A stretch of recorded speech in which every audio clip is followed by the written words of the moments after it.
நம்ம அதிர்ஷ்ட நடிப்புல மிக விரைவில் வெளியாக இருக்கும் திரைப்படம் தான் குட் பேட் அக்லி. அதுக்கு ரவிச்சந்திரன் இயக்கியுள்ள இந்த படத்துல த்ரிஷா நாயகியாக நடிச்சிருக்காங்க.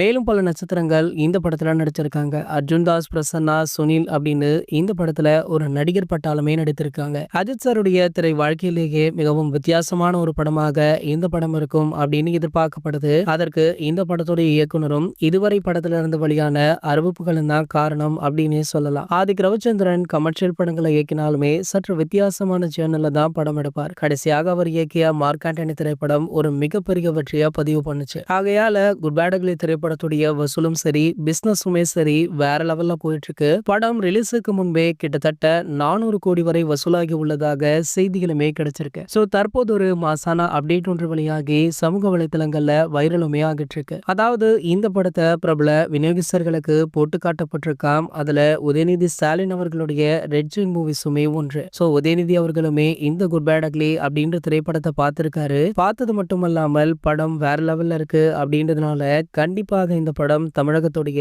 முதல் 1000 கோடி வசூல் செய்யும் அப்படின்னு அவர் தரப்புல இருந்து தற்போது தகவலுமே வெளியாகி இருக்கு. ஆகையால குட் பேட் அக்லி படத்துடைய FDFS காட்சிக்கு ரசிகர்களுமே ஆவலுடன் காத்துட்டு இருக்காங்க. இது போன்ற நம்ம அஜித் சாரை பற்றி வெளியாகும் அனைத்து செய்திகளுமே நீங்கள் உடனே தெரிஞ்சுக்க நம்மளுடைய அஜித் 360 சேனலை மறக்காம சப்ஸ்கிரைப் பண்ணிக்கோங்க.